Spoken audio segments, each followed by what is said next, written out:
L'impossible, est-ce que ça existe? Et la réalité, elle, est-ce qu'elle est réelle? C'est quoi la différence entre une activité et un processus? Quand on parle d'une fonction, est-ce qu'on parle seulement d'une perception ou est-ce que c'est aussi un phénomène physique? Est-ce qu'il y a des émotions dans la raison? Bienvenue dans l'univers étrange des phénomènes à 6 dimensions. Et oui, vous avez bien entendu, 6 dimensions. Et vous allez voir que c'est un univers qui a beaucoup de sens dans nos vies, en fait, dans nos vies de tous les jours. Et c'est bien plus facile à comprendre que vous pourriez le penser. Je pense même que juste pour cette raison-là, cette dimension-là risque de vous intéresser particulièrement. Alors accrochez-vous, c'est à bord du véhicule qui est le langage qu'on va venir clarifier tout ça. Bonjour, ici Alexandra Folly, vous écoutez le 11e épisode de la Folle Théorie qui s'intitule « Le langage du temps 6D ». Avec 6 dimensions, on aura fait le tour de l'univers physique et par là, je veux simplement dire que 6 dimensions, eh bien, c'est suffisant pour décrire les structures d'espace et de temps de l'ensemble des phénomènes dont la physique nous parle. Et donc, sur cette base-là, on pourra aller au-delà de la physique dans les considérations qui n'existent que dans nos perceptions. En passant, si vous trouvez que ma voix a changé, eh bien non, c'est pas en raison de la nouvelle année, mais la COVID m'aime beaucoup et généralement, elle aime aussi prendre son temps avec moi, donc c'est juste que cette fois-là, je me suis dit que pour la 4e fois, je n'allais peut-être pas cesser mes activités parce que là, elle commence à prendre un petit peu trop de mon temps. Alors, allô à vous de sa part aussi. J'en profite aussi pour vous souhaiter une belle nouvelle année en santé. Je semble placée à l'instant pour vous en parler et je vous souhaite beaucoup d'amour, de succès dans vos entreprises et qui sait peut-être aussi dans vos nouvelles résolutions. Maintenant, je vous invite à écouter bien attentivement parce qu'on va récapituler un petit peu ce qu'on a vu dans les épisodes précédents. Une dimension dans l'espace, là. Est-ce que vous vous souvenez, c'est quoi? C'est des valeurs. Et dans le temps, une dimension, c'est quoi? C'est des variations. Et les valeurs et les variations, c'est comment? C'est une approche logique qui est quantitative. C'est des mesures, c'est des informations et donc on est dans un univers abstrait. On en parle dans le langage avec des adverbes, des nombres, des préfixes, des prépositions et des conjonctions. Par exemple, dans le champ du réel, on peut dire que quelque chose est peu ou très réel, ou que c'est irréel ou surréaliste. C'est un petit peu comme une ligne abstraite sur laquelle on peut lire des quantités, des grandeurs et des mesures. Maintenant, 2 dimensions, imaginez une surface. Il y a une valeur qui varie sur un axe selon la valeur sur l'autre axe. Et ça nous donne quoi? Ça nous donne des fréquences et ça se perçoit à travers des sensations et des aspects. Donc, c'est une approche logique qualitative. 2 dimensions, souvenez-vous, c'est l'univers où les apparences apparaissent et ça s'exprime dans le langage avec des adjectifs. Par exemple, c'est réel. C'est réel! Rendu à 3 dimensions, les phénomènes sont des ensembles formés par la valeur 1D des aspects 2D, donc ça forme des configurations qui permettent d'identifier des entités concrètes ou bien des choses abstraites. Ces choses-là, on peut en parler dans le langage avec des noms ou bien avec des substantifs. Par exemple, concrètement, si je dis la salopette, eh bien, c'est la valeur d'ensemble de ce que c'est que la salopette dans tous les aspects qu'on lui attribue. C'est une approche logique attributive. Et si je reprends mon exemple avec le mot réel, ça donne le réel, c'est-à-dire l'ensemble de ce qui a l'aspect réel. 4 dimensions, c'est la variation 1D des entités 3D dans le temps, donc c'est des activités, c'est des forces qui produisent des événements dans un temps linéaire. C'est le temps concret du déroulement de la réalité qu'on perçoit en analysant l'enchaînement des causes et des effets. Donc, c'est une approche logique analytique. Alors, dans le langage, on exprime la 4D avec des verbes au mode indicatif. Par exemple, au présent, je réalise, au passé, elle réalisait, ou au futur, nous réaliserons. Et puis la force d'action dans le verbe réaliser peut donner lieu à un réalisateur, c'est-à-dire la personne qui réalise. Réalisateur, c'est le substantif verbal défini par l'action de réaliser. Enfin, on a vu que 5 dimensions en physique, c'est la durée 1D des forces 4D, donc l'énergie. Et dans le domaine abstrait, c'est la valeur 1D des activités 4D, donc on parle de relations. La 5D, c'est l'étendue des possibilités. Elle comporte un temps apparent à 2 dimensions et ces phénomènes d'énergie et de possibilités-là, on les perçoit par des sentiments et par des appréciations. Donc, c'est une approche logique appréciative. Ces perceptions appréciatives, c'est dur de dire beaucoup de fois appréciatives. Ces perceptions appréciatives-là, on les exprime dans le langage avec les modes conditionnels et subjonctifs. Par exemple, on réaliserait ou il faudrait qu'on réalise. Ça parle de possibilités dans des surfaces de temps. Bon, là, vous avez probablement deviné que la suite logique, c'est la 6D et qu'on peut la décomposer comme la variation 1D des énergies 5D. Et ça nous donne 3 dimensions d'espace et 3 dimensions de temps. Alors, c'est quoi des phénomènes physiques à 6 dimensions?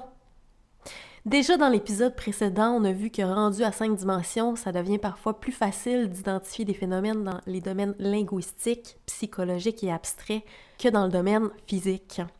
Eh bien, la raison, c'est qu'on entre dans des choses beaucoup plus subtiles à identifier. Et ça, c'est pas parce que les équations en physique ne sont pas fiables. En fait, elles sont vraiment fiables, mais c'est plutôt parce que le débat porte davantage sur l'interprétation qu'on fait des événements quantiques dans la perception humaine.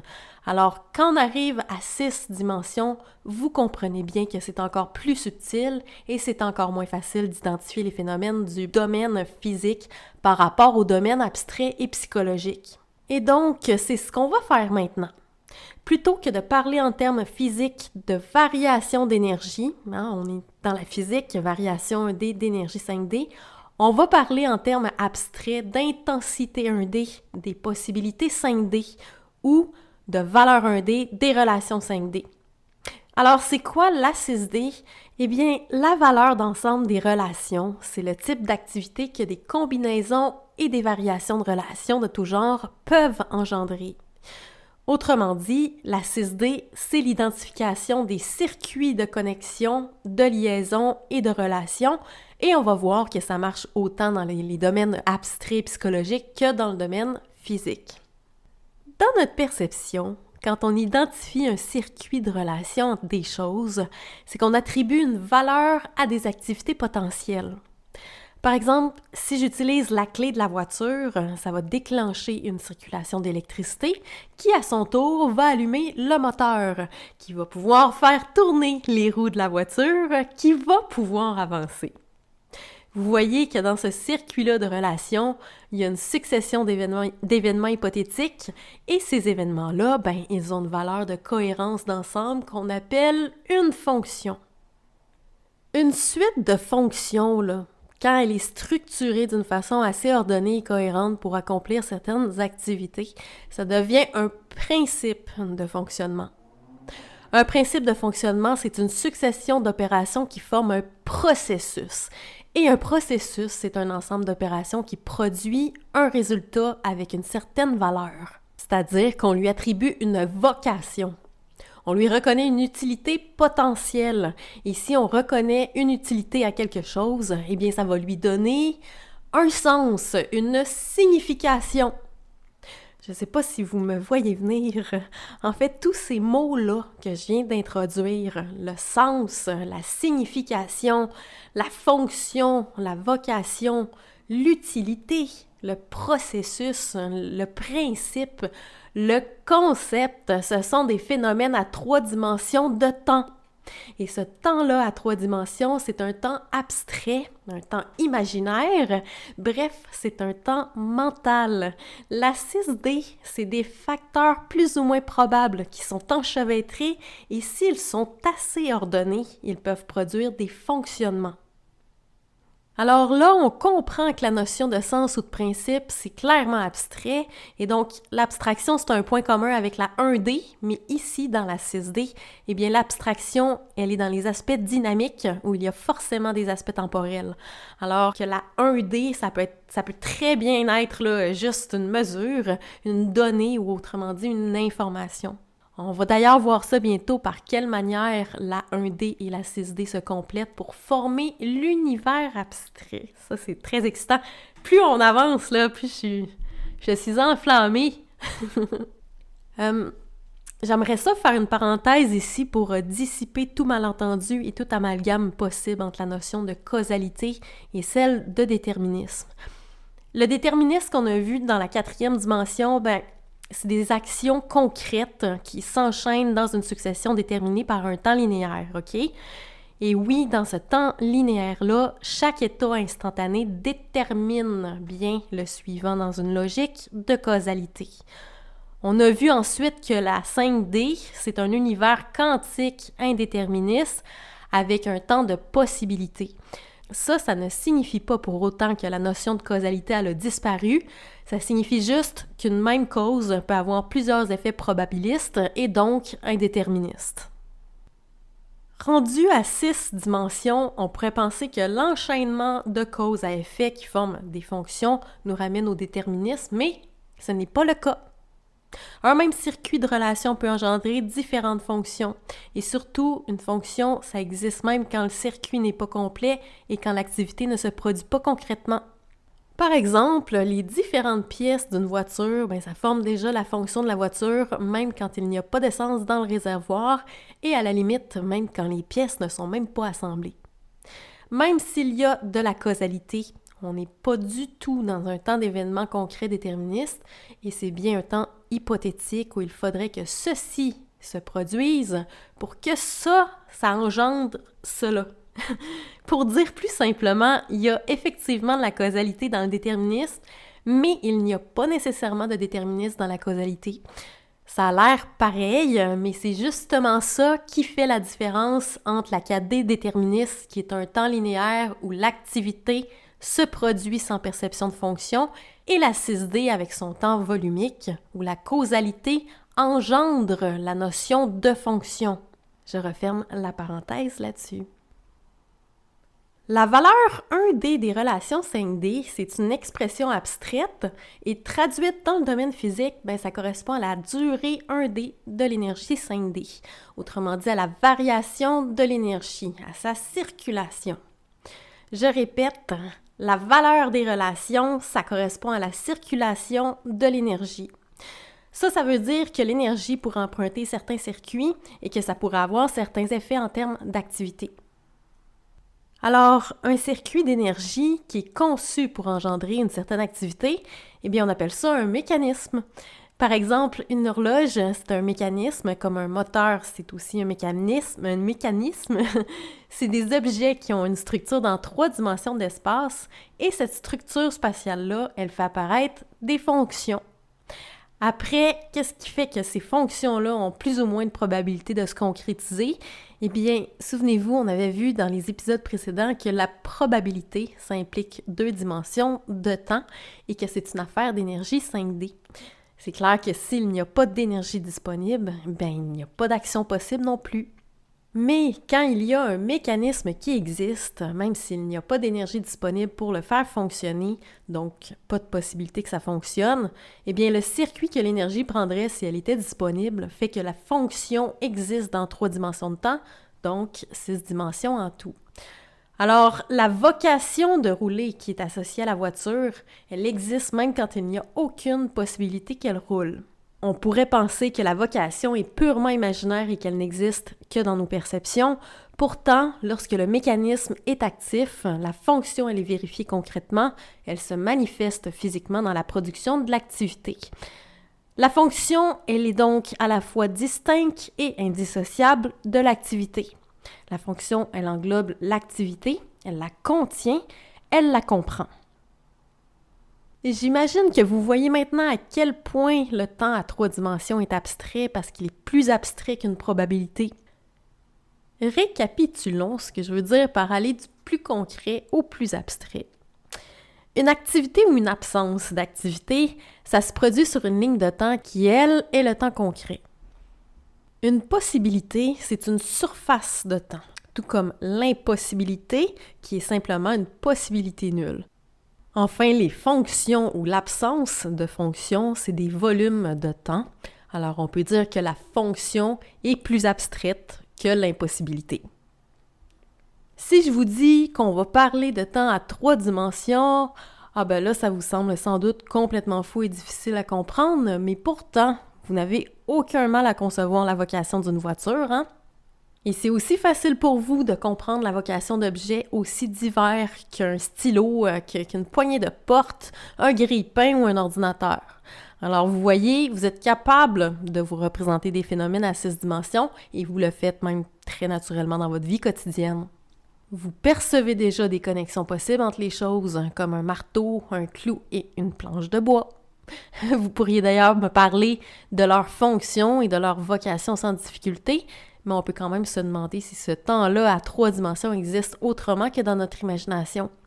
Eh bien, la réponse est oui, très vraisemblablement, mais pour arriver à cette conclusion-là, on va continuer l'analyse sémantique encore un tout petit peu. Comment parle-t-on des phénomènes à 6 dimensions dans le langage? Eh bien, comme pour les phénomènes de moindre dimension, on utilise des suffixes spécifiques. Alors, prenons notre exemple habituel qui est la racine réelle. 1D, c'est peu ou beaucoup dans le champ du réel. 2D, c'est réel. 3D, c'est le réel. À partir de 4D, on passe en mode dynamique avec le verbe réaliser. Réalise ou réalisera, c'est l'activité concrète 4D. Réalisable ou réaliserait, c'est la possibilité 5D. Et qu'est-ce qu'il en est de la 6D? 6D, c'est un circuit d'activité. C'est un processus qui réalise. Donc, c'est la réalisation.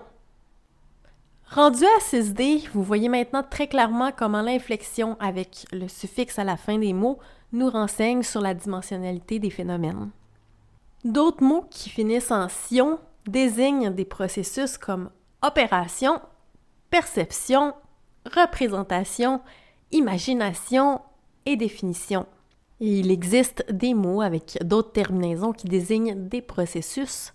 D'abord le mot processus lui-même et d'autres mots comme raisonnement et fonctionnement.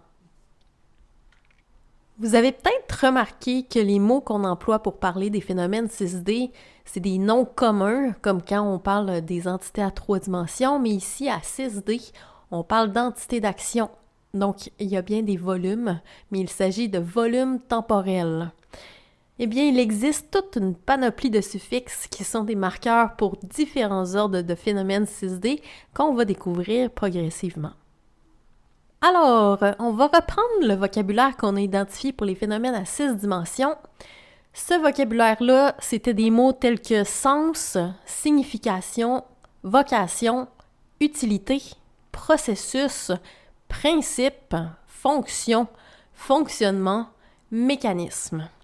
Le mot là-dedans qui est le plus pertinent pour définir leur champ sémantique, c'est le mot fonction, parce que c'est une unité de base, c'est une composante des autres phénomènes à 6 dimensions finalement. Et le mot fonction, il s'inscrit d'ailleurs très bien dans la succession des dimensions temporelles que je vous rappelle maintenant. 4 dimensions, c'est des activités concrètes qu'on peut percevoir à travers nos sens physiques. 5 dimensions, c'est des possibilités qu'on peut apprécier par ressenti psychique.